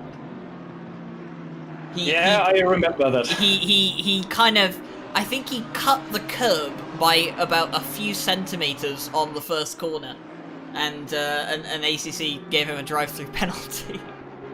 And there were many drive-through penalties handed out in that race, and Paul Ricard has this pretty notorious reputation ever since. Yeah, also update on Parker and Cadelet. 6.3 seconds between them, so now Parker is clear of Cadelet with the penalty. So I guess he's much faster than Cadelet, and he should stay in front of him even with that penalty. Now it's just interesting where Macaulay comes into play. Maybe Macaulay can jump up to P1. Maybe he can jump up to P2. Actually, just let me find out how much time Jardia lost with his pit stop. Well, whilst you look at that, Tobias Pfeffer is in the pit lane. And it's going to be interesting. Is the Lamborghini stopping for a splash and dash? Or is he going to be stopping for tyres as well? He was a bit short on his pit box, had to drive forward a bit, make sure he got in it correctly. He is in it correctly. And he's standing still. He's sitting there way, way longer than is required for a splash and dash. I think the Lamborghini is going to be taking tyres as well here, Fabian. Yeah, I mean, if Jardia has gone for the new tyres, why shouldn't Tobias Pfeffer also do? It's basically the safer strategy now. If he can stay in front of Jardia, that's of course, you have to ensure that you're in front of him. Well, Otherwise, there's the risk that Jardia can get in front of him, and we all know how hard it is to overtake you, even if we have seen some overtakes already. Jardia coming up towards the timing line right now. Tobias Pfeffer has gone out of his pit box. He's on the pit exit at the moment. Jaroslav Honzik comes around the first corner, and I think Jardia has jumped him in the pit lane. And I will look to see where exactly is Pfeffer. Oh, that's jumped to the wrong driver. And yes, Jardia has jumped Tobias Pfeffer in the pit lane. So the new tyres that Jardia have coming in handy. And now Tobias Pfeffer will have to catch right back up to the Audi of Jaroslav Honzik. 2 seconds between the Audi and the Lamborghini. Game on here at Zolder. Yeah, this will be very interesting now. Can Tobias Pfeffer gain time on him? Can he not?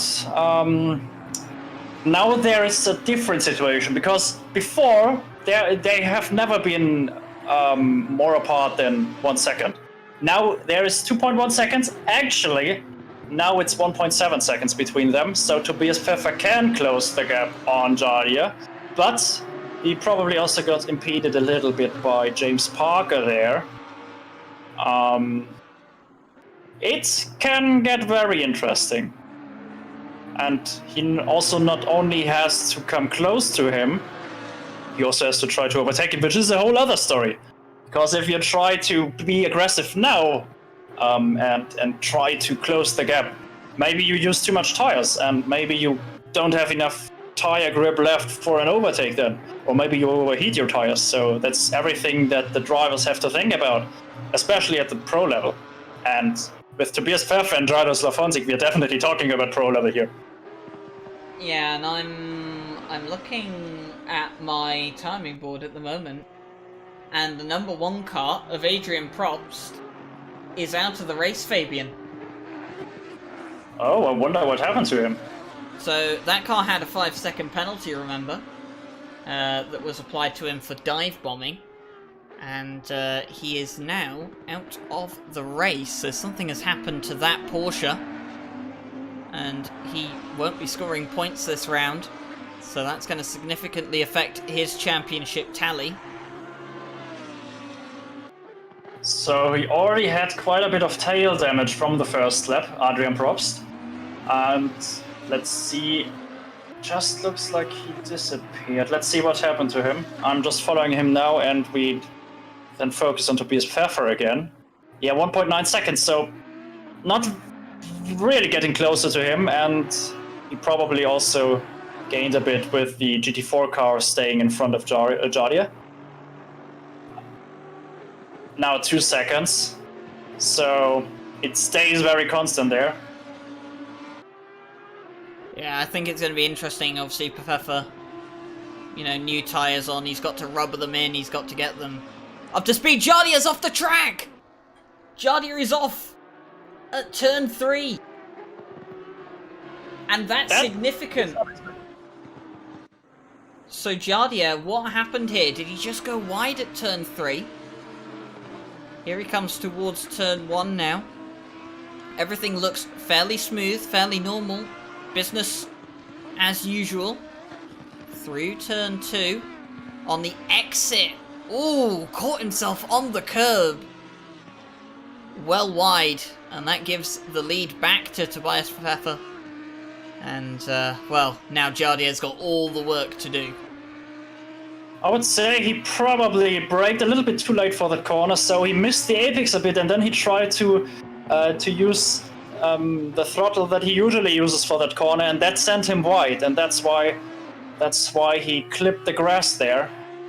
He didn't lose too much time. He's still just 3.3 seconds behind Tobias Pfeffer, but obviously he's now behind him, so he is the man under pressure now. And he has to try to get in front of him, as we see a Mercedes going very wide, and he's defending against David Friedrich there in the Bentley. And Friedrich has a 5-second penalty. So if he actually wants to be in front of Lindholm there, he needs to get clear by him by 5 seconds. And now they're side by side, but I don't think that that's enough because the Mercedes is on the inside. They stay side by side? No, not at all. Friedrich thinking better of it. Already carrying a 5-second penalty. Don't want to pick up another one for spinning a Mercedes around at one of the chicanes. And he'll fall in line and have another go.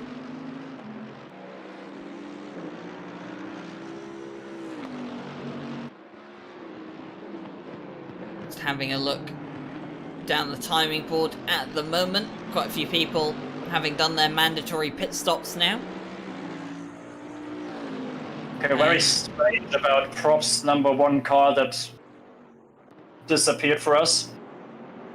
Nothing really happened. He just went off track onto the gravel and went back to the pits. So I don't know what happened. Maybe something has happened to his steering wheel, his physical steering wheel in real life.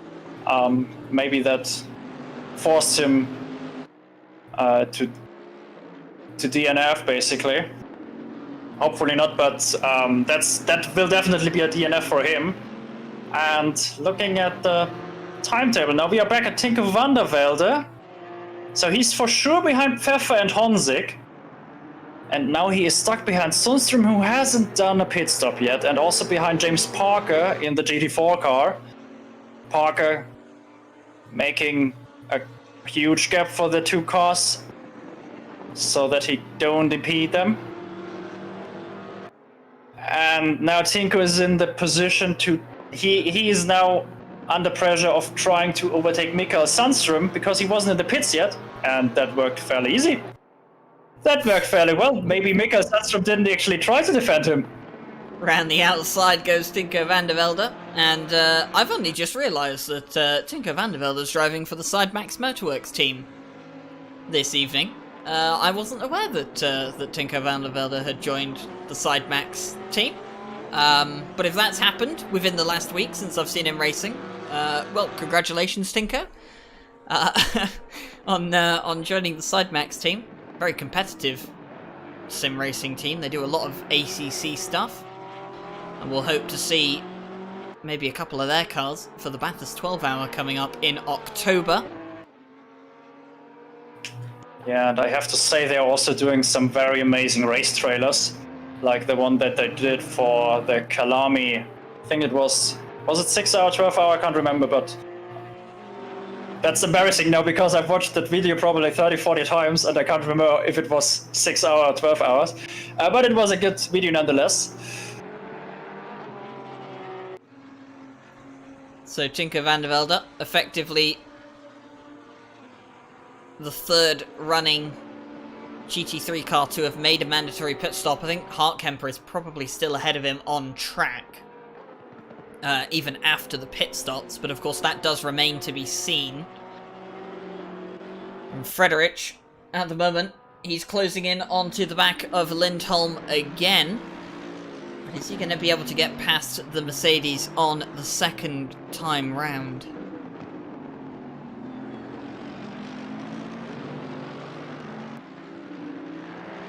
Just looking at the gap between Hartkemper and Tinko van der Velde, it could probably get close. So we see 10 seconds there, 16, 11, so that's around 37. And now timing's got reset again.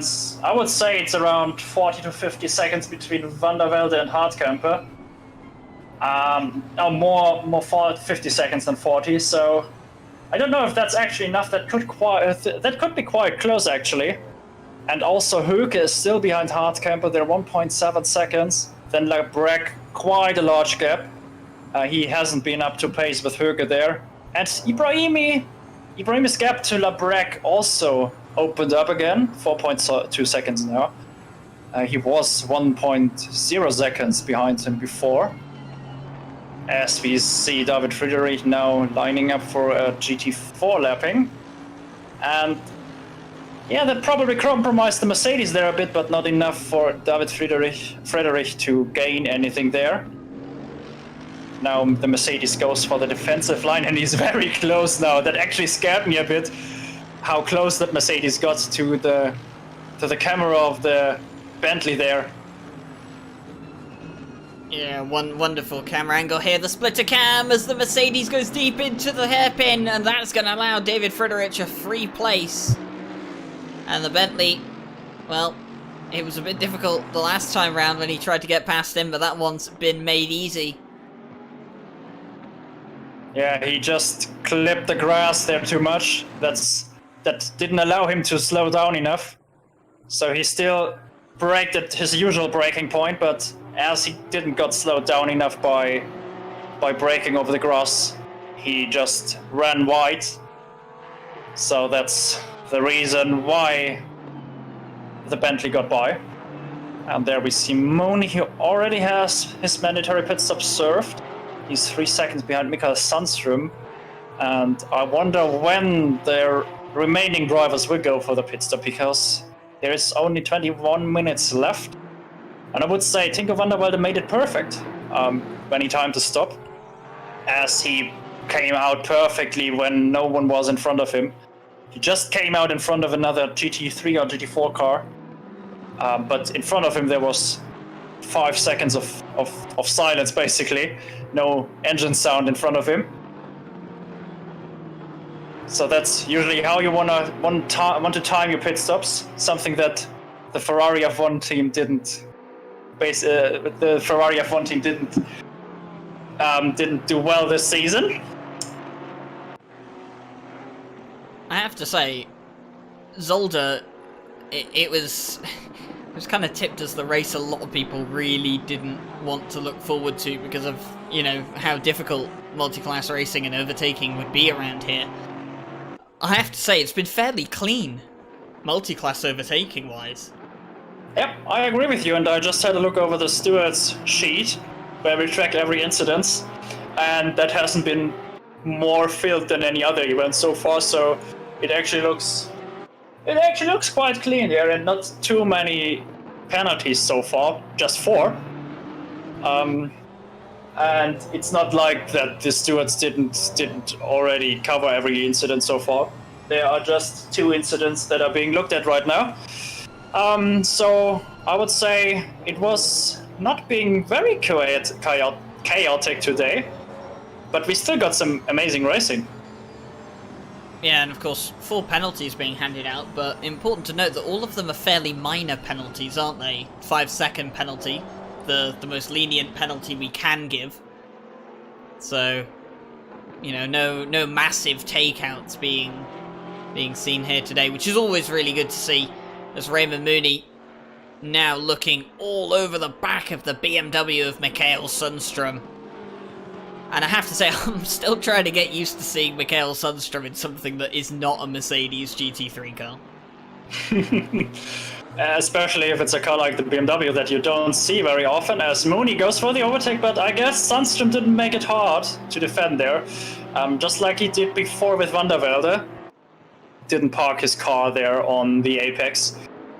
But that's really the reasonable thing to do, because not only the other driver will lose time if he defends, but also he will lose time.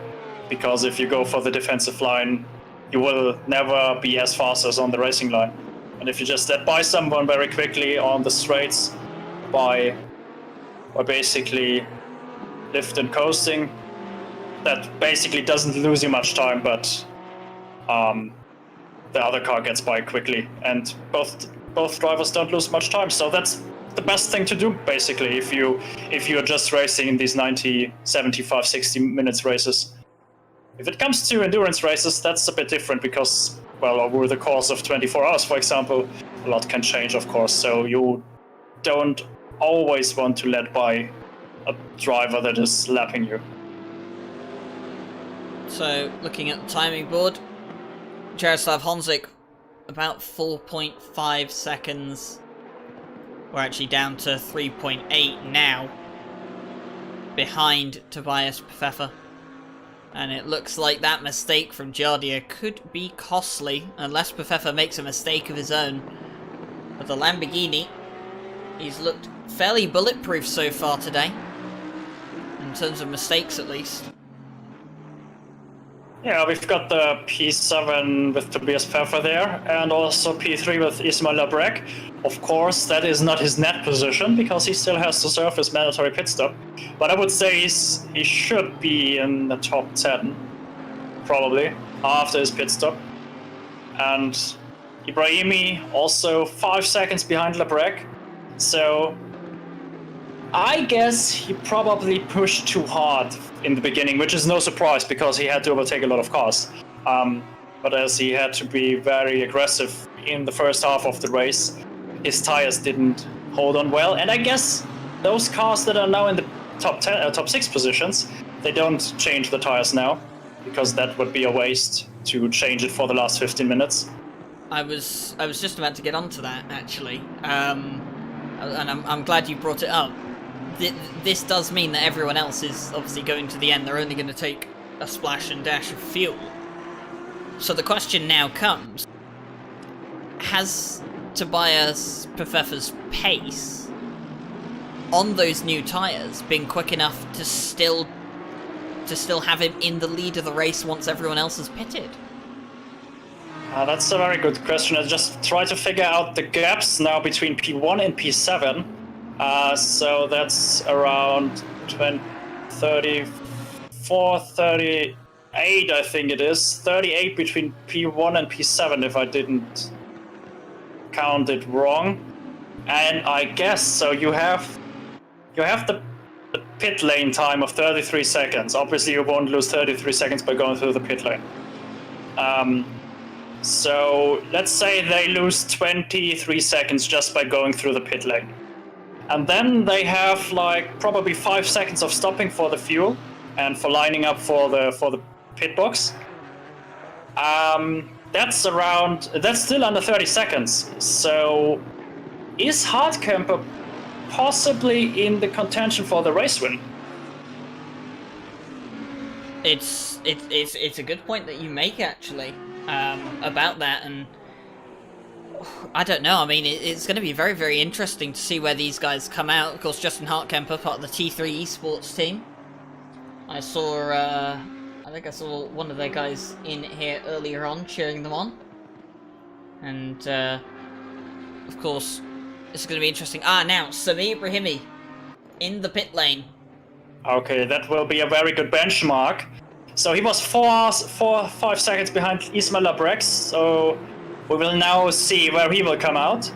He obviously won't take new tires. That would not be a very clever strategy, I would say. An hour into the race. Takes tires for 15 minutes, you know. And also another element just came into. Hardcamper has clear air now. Pfeffer doesn't. He is 1/10 behind Lindholm. And yeah, that was a very quick stop by Ibrahimi. That was probably 2 or 3 seconds, I would say. Yeah, so that's about the time you would need for a litre of fuel. Yeah. Because... Oh! Stop and go penalty, though, for Sami Ibrahimi! He sped in the pit lane! That is very unfortunate. And all that hard work to get himself back into the race, back into contention for a good result, it's all been undone in a matter of seconds. That will put him down very, very far. Oh, well... Outside the top 10, I would say. My heart goes out to Sami Ibrahimi. I've seen that happen so often as Justin Hartkemper comes into the pit lane now as well. But, well, I've seen that happen to so many people over the last 11 months of doing commentary now on ACC. I can't believe it's 11 months. But I've seen that happen so very often. And, well, there's just not much you can say about it, is there? You just gotta get on with it, get the penalty out of the way, see what you can recover. Justin Hartkemper. Now accelerates again, but I think Tobias Pfeffer has him in the bag. I don't know if that was clever by Hardcamper. Obviously, yeah, Pfeffer will go by. And with him, Jardia as well. Yeah, now he's outside, out of the pit lane. So, but he will be in a pretty comfortable P3, I would say. Where is Van der Velde? Yeah, he's still on the start-finish straight. So he could be comfortably in net P3 now.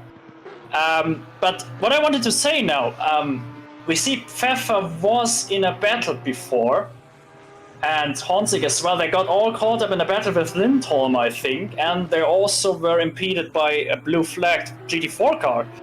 So, in my opinion, it would have been better for Hardcamper to just stay out for a little bit longer. Ooh. A bit of a moment down towards the chicane for Jaroslav Honzik, who's trying to get past one of the GT4 Aston Martins. Aston Martin taking to the gravel in the chicane. Yeah, that was quite close to another spin from Mr. Honzik there, but he still made it. But what I wanted to say is, it would have probably been better for Hardcamper to stay out a little bit longer, to wait until until he's made a bigger gap with Honzik and Pfeffer still battling. Well, they don't battle anymore because Honzik now is 2.6 seconds behind Pfeffer.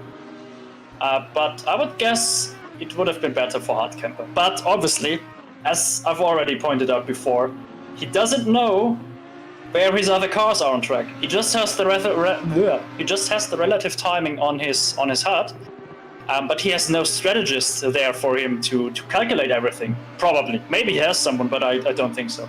So, I've just had a consultation of the championship standings here, Fabian. Yeah. And Sami Ibrahimi sits on 169 points. He is 23 points clear of second place Raymond Mooney. And Raymond Mooney is 12 points clear of David Frederich in third. Now, Sami Ibrahimi's not going to be picking up a race win here today, or a podium, or a top 10 for that matter. So, he's going to not be scoring many points. Raymond Mooney has had a bit of an up and down race at the moment. He's not going to be finishing on the podium either. He's going to have a top 10 at best. David Frederich is... He's sitting in the top 3 right now. He hasn't served his mandatory pit stop, but he's also got a 5-second penalty to deal with at the moment. Ismail Lebrec sits second, but he doesn't have a penalty. He does still have a mandatory pit stop to do, but I think Ismail Lebrec could be coming out 4th or 5th here tonight. He could get a considerable amount of points on his championship opponents here. Definitely. That will definitely mix some positions up in the standings board. I agree with you. And also we have Chris Hook in a pretty good position if he finishes that race in the top 5. I would say he's probably in top 5 contention. He will go up a few positions as well because he has no points so far. Also Jardia, who is just in, where is it? P16. He will also jump a few positions, I would say. So a very interesting race for the championship standings as well. Pfeffer now trying to get past the likes of David Frederich. Of course, Frederich still has to serve that mandatory pit stop, so probably in Frederich's best interest to not get into a battle with the Lamborghini, but he's well entitled to do so if he would like to. And Pfeffer will be hoping that he does kind of move out of the way as soon as possible. And yeah. Who is that? That was Ibrahimi, wasn't it? Just getting Yeah, laps. Ibrahimi. Actually, wait, no, that was the 99 Audi. That was Chris there- Hooker. Oh. Chris Okay. Hooker was going very slow. I'm going to look on the replay here. And this was for position. When Frederich and Pfeffer went past. This is for position. Did he went out of fuel? That looked very strange there, I must say. But you wouldn't short fuel, surely, if you were only taking a litre. That's very true, and he also was not going slow enough for not having fuel. But why was he going that slow? Did maybe something happened with the steering wheel? Maybe. Oh, I don't wow. This race is being all sorts of... I think he will stop now. I think he gives up the race. Yeah, he is returned. He's returned to his pit box, and for the second time in 2 races, Chris Hooker looks to potentially retire from the race. My word. As if this race has not been... it's not been confusing enough as is. We've actually got Astrid in the chat who's just said he got hit. So there's been contact there between Chris Hooker and someone.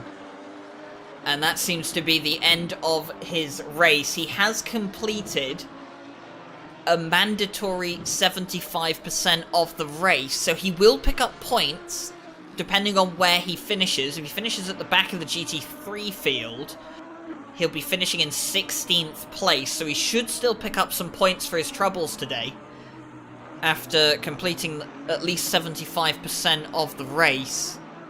But it's looking to be another DNF for Chris here today, Fabian. Yeah, I mean, even if he gets back up the track again, he's now P11. He will gain a few points if he finishes the race, but I don't think that he has the intention to do so. I don't think that he cares about race finishes now anymore.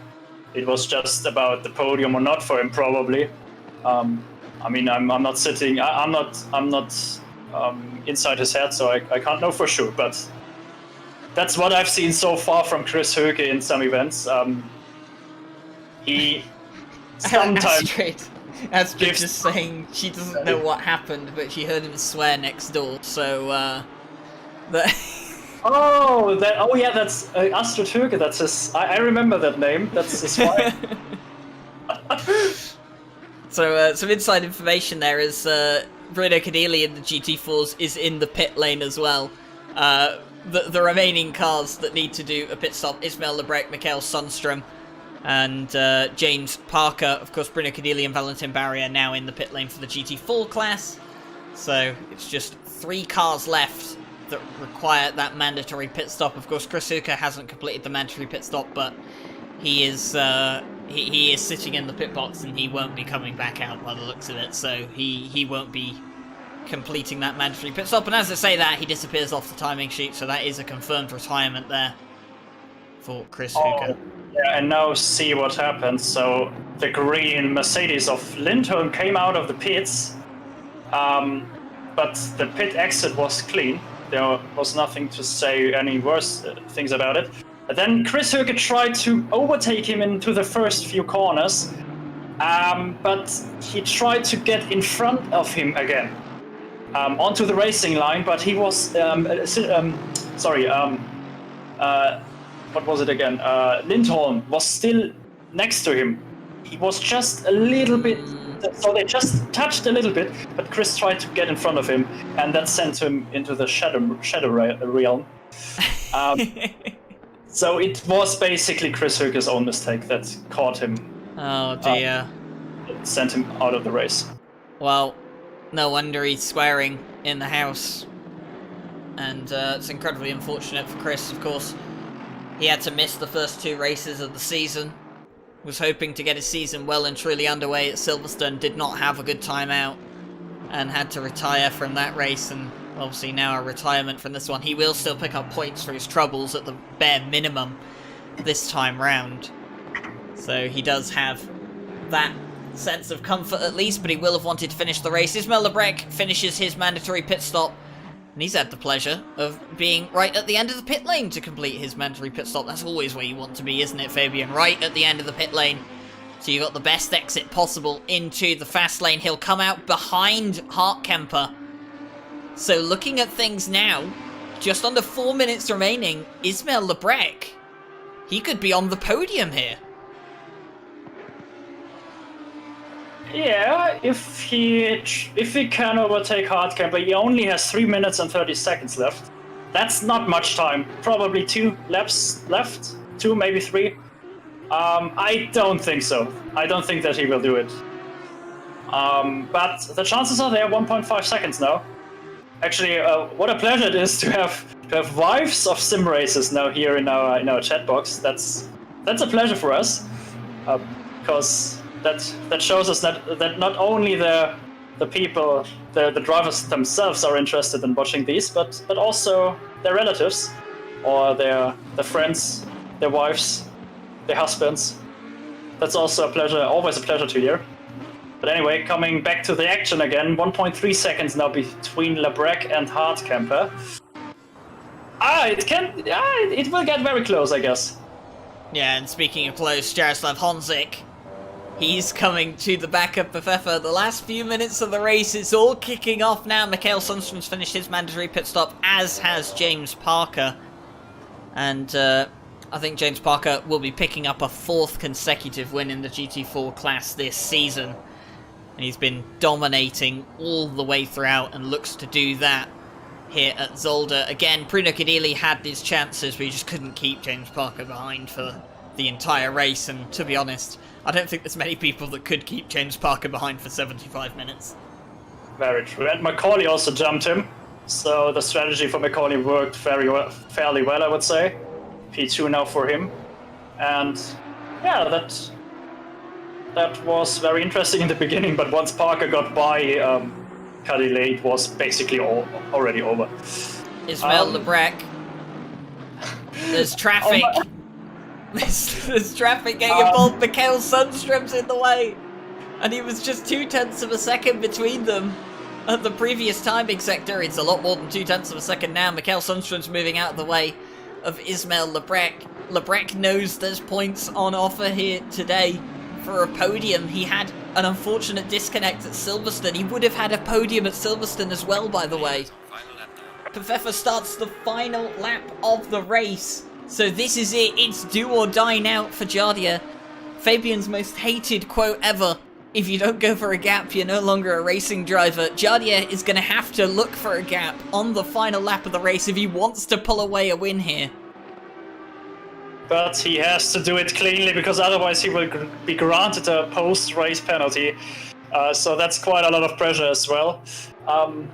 But yeah, I just wanted to say that quite reminds me of a light version of our Porsche Cup Season 2 championship races that we commentated on. Because in the last 50 minutes, we always got granted action. Now it's the last 5 minutes, but we still got action, so I won't complain. So yeah, 3/10 for Jardia. You can see how close he is, and we will have a blue flag scenario coming up right for him just in the last sector there. He will make the space, so he didn't impede them very much. Jardia is just behind him on his taillights. I don't think that this is enough. He would have had to send it into the last corner to make it. But I don't think that Jardia would do something like that. He looks for it, but it's not enough. He now has to hope for a mistake from Pfeffer. Is there a mistake on the exit? No, there isn't. That was very well done from Pfeffer. And Jardia has to finish behind him. And we have to say it, that race got decided by Jardia's own mistake in the fourth corner, I think it was. Tobias Pfeffer will take the win here at Zolder. Jaroslav Honzik second. Hart Kemper will round out the podium. Ismail Lebrec will pick up a well-deserved 4th place. Tinko van der Velde, well, he started on the front row of the grid. He'll finish 5th best. And that's going to be an unfortunate step backwards for him. He'll have hoped for so much more. Raymond Mooney, after that spin at the final corner early on in the race, he'll recover for 6th place. A well-earned 6th place for him. David Frederich, it looks like he'll be picking up 7th place. You can just see Frank Pedrozzini in front of him. He's down in 15th place. And Lindholm, he makes his way out of the hairpin down towards the final chicane. He'll be picking up 8th place here, unless he makes a mistake now. No, it doesn't look like it. He's going to come out of the final corner, and Lindholm will finish 8th. Lubomir Zeman will come home for 9th, and Stefan Lemke finishes off the top 10. To go down towards our GT4 field, it's James Parker who will take a 4th win of the season in GT4. Joe McCauley will pick up 2nd place. Bruno Cadilli will keep up his consistent run of podium finishes. Billy Octane 4th. Valentin Barrier in 5th. Jonathan Bentz 6th. And Joachim Svensson rounds out the GT4 field. But it's this man in the Lamborghini. He took pole position. He took the lead of the race, and he's finished in the lead of the race as well. A well-deserved win on debut for the 222 Lamborghini. Yeah, and he also put Jardia under enough pressure so that he made this mistake. I guess that was probably due to some pressure, even if Pfeffer was still 2 seconds behind him. But that was well done from Pfeffer. He didn't make any mistakes so far. At least I haven't noticed any. He had a very well thought out battle with Honzik, and I mean, I guess there's no better way how to win a race. Yeah, so Pfeffer, he'll think that as a job well done for him, and we will look forward to the next round of the championship, the finale of the multi-class GT series. Has it really been 4 weeks already? It's going to be 5 weeks next week since this championship started. Hasn't quite had the numbers we'd have hoped it would have, but of course we have many things planned in the future. So Suzuka will be the final round of the championship next week. That'll be a night race, or well, evening into night race, starting at 8 PM local time at Suzuka. And you can obviously catch that right here at RCI TV. As for what's coming up tomorrow, we have the 4th round of the Intercontinental Sprint Championship. We have the silvers and the rookies on display, both of them on RCI TV YouTube for the first time. Of course, the rookie split was on Twitch until recently, but we're going to be running it on YouTube tomorrow night, and hopefully we will be able to broadcast that for you. Then, of course, on Saturday, it's the race I've been looking forward to for so long. It's going to be the Lamborghini Evo and Super Trofeo event, the Lamborghini Masters race, as I'm calling it. And it's going to have Evo GT3s and Super Trofeo Hurricanes on the same track at Kyalami for a 1-hour race. That is going to be incredibly exciting to watch. The conclusion of the Monday GT4 Championship next Monday. We're going to be for the final round of the championship at Silverstone. And, well, from what I have heard, I think there's only about 6 points between the two championship contenders. So it's going to be so close coming into the final round of the GT4 Championship. And then, of course, we'll do it all over again next Thursday for the Multiclass GT Series. We also have a Ginetta Zolder event coming up on the 30th of August on Sunday. And very soon, the 3 hours of Nürburgring multi-class race, which I can already confirm for all of you guys, should be having a race program and spotter guide, just like the 6 hours of Barcelona did. And of course, we have the 12 hours of Bathurst coming up in October. That is still a bit of ways away. And we do also have some information about the Endurance Championship we're going to be running fairly soon once the Friday Championship concludes. That'll start on the 25th of September. Get yourself into the Discord if you want to know more about that. And the new Monday Championship will be revealed at the end of Monday's stream next week. And, well, I'll give you guys a little bit of a tease. It's going to be a single make series, but it is going to be multi-class, and that's all I will say regarding that. So plenty to come up for you guys if you want to watch more RCI content. Make sure to leave a like and subscribe to RCI if you did enjoy the stream. It helps us so much. And of course, we can't begin to thank you guys for tuning in tonight. The support you guys show on these streams is absolutely incredible, and we really do appreciate it. I have to say thank you to Fabian Schridberger for joining me in the box today. It was completely unplanned. I was supposed to have Nick Setnick and Paul Glover in the box with me tonight. Neither of them were unfortunately available, and I was fearing having to solo cast this race tonight, but it's been an absolute joy to have Fabian alongside me again in the commentary box, and maybe we can get him back involved again someday. Thank you very much to the stewards as well tonight. They've done an incredible job out there. They've definitely had a few incidents to look forward to tonight. And, yeah, apart from that, we thank you all very much for watching, and we will be back tomorrow evening for the Friday Intercontinental Sprint Championship with the Silvers and the Rookies. And from everyone here at RCI, thank you very much, and enjoy the rest of your evening. Goodbye. When you feel it's hopeless, when you think that you lost, oh, I will take your hand and we'll rise up from the dust. Oh, here we go, let us heal and grow. You won't be alone, we're unstoppable. Don't be afraid to show what we're going for. This is what we know. Here we come back to life, we're still breathing. Standing up, everybody's gonna see it. Oh, all you need to know is that we're holding on. Even if we fall, we will rise up and we fall.